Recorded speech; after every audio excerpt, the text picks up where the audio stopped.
Welcome to Move It or Lose It, Exercising and Fitness Among College Students, created by Caitlin, Mary, Rebecca, Sam, and Sydney. As college students, we have noticed the impact exercise can have in our lives, yet so many students choose not to.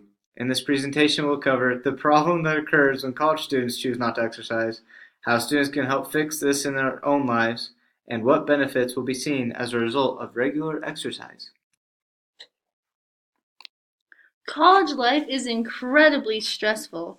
From homework to roommates, college students have no shortage of reasons to stress.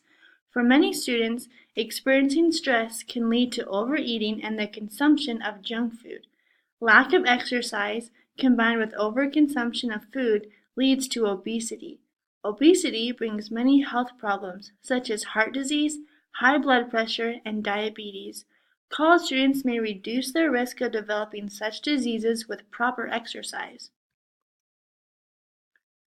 How long and often should college students exercise? According to the Department of Health and Human Services, individuals between the age of 17 and 84 should exercise for 30 minutes a day. The best kind of exercise to do is cardiovascular or aerobic exercise. Examples of aerobic exercise are wrestling, boxing, running, and swimming. BYUI has a number of sporting teams that one can join, such as rugby team or ultimate frisbee team. There are many benefits of exercise. Some benefits include the improvement of physical conditions and help your body to fight disease, reduce fatigue, improve alertness and concentration, and helps enhance overall cognitive functions. During physical activity, our brain produces a chemical called endorphins that acts as a natural painkiller. This in turn improves our ability to sleep, which then leads to the reduction of stress. For mental stress, stress affects the brain, and our nerve connections also affect the rest of our body. If your body feels better, then so does your mind. Exercise stimulates brain cell development. Recent human and animal studies show that regular aerobic exercise has profound effects on the brain. A recent New York Times article, How Exercise Could Lead to a Better Brain, describes experiments performed on mice at the University of Illinois. Mice who ran regularly on a wheel had more neurons than those who did not. Mice who ran regularly had more complex connections between neurons, meaning they were able to access their brain cells more flexibly. The mice who ran regularly did better on cognitive tests, such as completing a maze. There's evidence that this direct relationship also exists in humans. More benefits of exercise. Exercise boosts the mood. Numerous studies have shown that exercise profoundly improves your mood. A 1999 Duke study into the effects of exercise on depression and had participants work out while others took a well-known antidepressant medication. By the end of the study, the exercise group showed as much improvement in mood as the medication group did. So college students looking to maintain their positive attitude to succeed can benefit from regular exercise.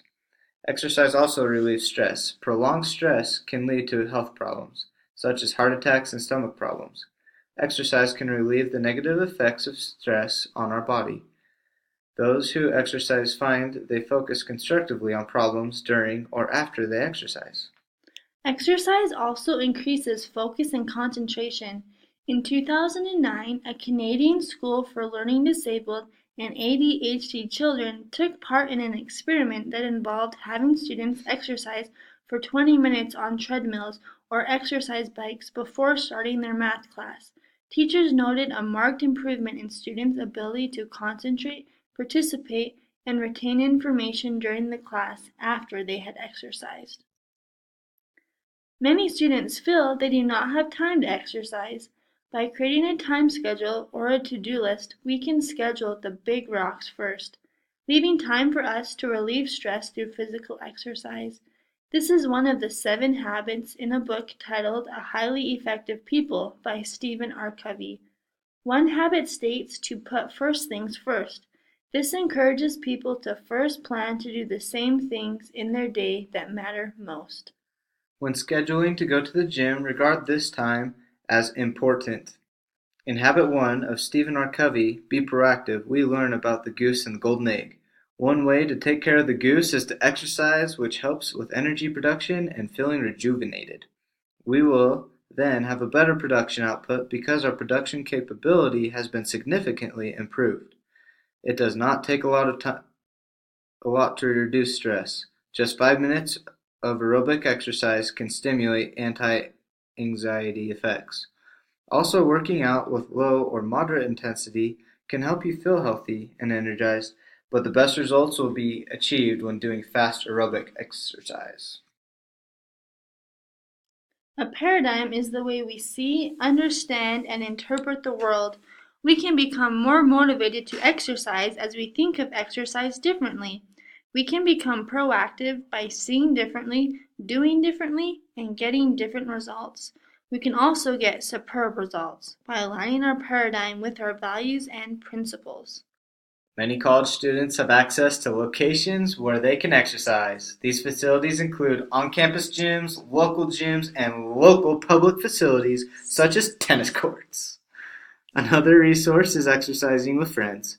Find someone you can be accountable to. BYUI campus even has the Wellness Center, which is located in the Hart Building. Here you can get a dietary analysis, nutritional counseling, and join up with a fitness coach to help you reach your goals. We also need to begin with the end in mind. Create first in your mind what you want to achieve, then the physical creation will follow. Envision outcomes before you act. In conclusion, college students experience a lot of stress. Exercise can help. Exercising daily can help relieve stress and release endorphins. It can also strengthen the capacity of our brains or ability to focus and improve our mood. While it may be daunting, we can start by simply managing our time and changing the way we look at things. Thank you for listening to our presentation.